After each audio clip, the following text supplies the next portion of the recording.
Salut à tous, dans cette vidéo je vais vous expliquer comment on gère les déchets ici, les déchets de jardin, les déchets de cuisine et même les toilettes sèches pour qu'en fait cette matière organique ne soit plus un déchet mais devienne une ressource pour notre lieu et contribue à fertiliser le sol.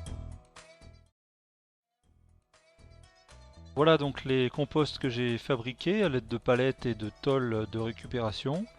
Donc là il y a deux composts.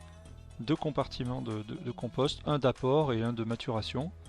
Donc la tôle, j'ai simplement fixé cette tôle sur une palette, ce qui fait que ça fait un toit solide mais assez lourd. Alors l'avantage c'est que le vent ne peut pas soulever ces tôles. Et on voit à l'intérieur que j'ai fixé du grillage à poules sur les palettes pour éviter que les nuisibles, les rats, etc. rentrent dans le compost.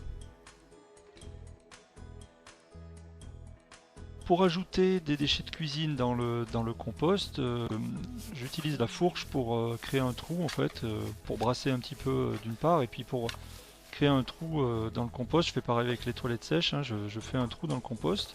Ensuite j'ajoute les matières, donc là ici des déchets de cuisine. Alors j'utilise un papier journal au fond de ma boîte, donc je le mets aussi avec. Et enfin je recouvre à l'aide de la fourche, et ainsi j'ai jamais de problème d'odeur ou de mouches, etc.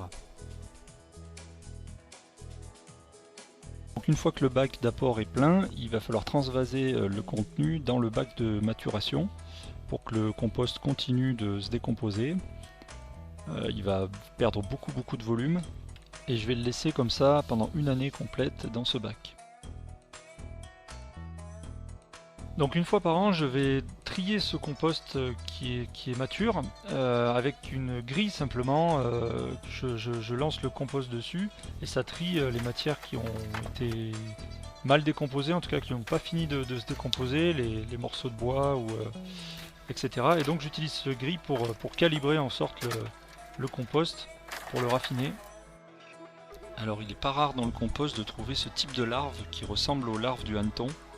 En fait, c'est des larves de cétoine, donc je les garde, je les mets de côté pour les réintroduire dans le compost en maturation, parce qu'en fait ces larves ont une capacité de décomposer la matière organique, c'est très intéressant pour le compost.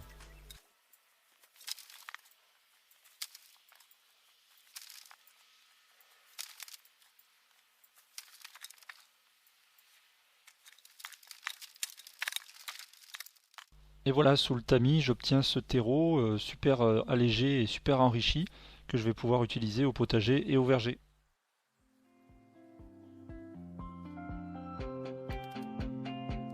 Je viens faire quelques réparations en agrafant le grillage sur les palettes. Et ensuite je mets de la paille entre les planches des palettes pour isoler un petit peu le compost des températures extérieures et surtout pour éviter que ça se dessèche trop vite. Il faut que le compost reste humide, pas détrempé mais suffisamment humide.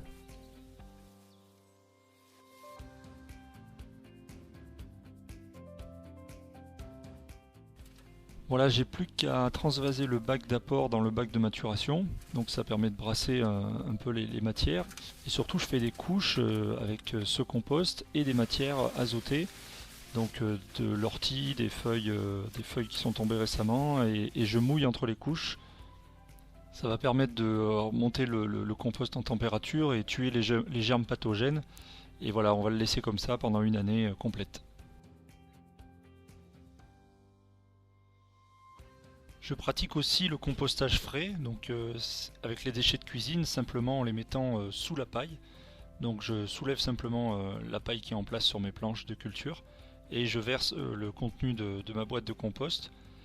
Je recouvre simplement avec la paille et en fait ça nourrit toute une vie microbienne, toute une vie du sol.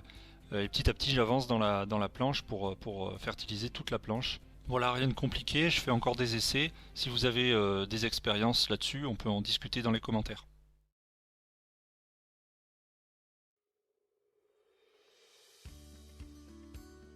Alors voilà l'une des toilettes sèches qu'on a installées à la maison.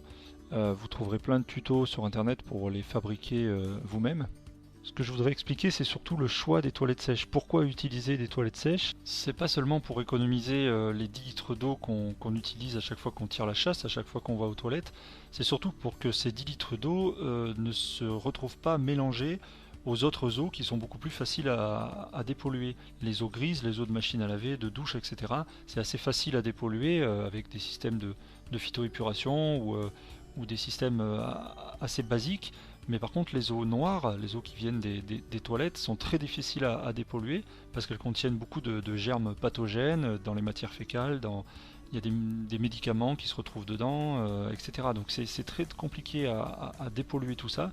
Donc si on mélange les eaux noires, les eaux des toilettes, avec les eaux grises, les eaux de ménage, on obtient un mélange qui est très polluant, très difficile à épurer, et ça demande des gros moyens pour la dépolluer, et ça se retrouve bien souvent dans les rivières, etc.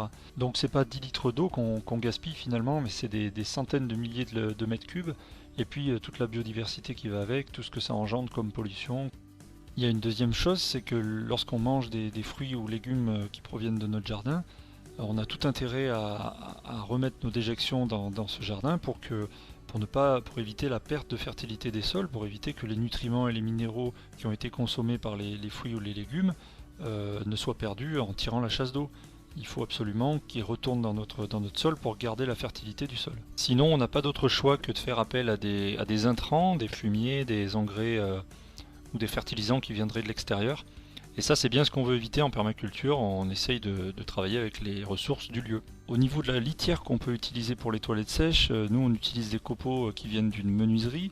Vous pouvez aussi vous procurer de la sciure qui viendrait d'une scierie, mais aussi du foin, de la paille ou des feuilles que vous pourriez un petit peu peut-être hacher avant de les utiliser. Mais il y a beaucoup de matières qui peuvent être utilisées, des matières sèches, et même mélangées entre elles pour obtenir une litière convenable.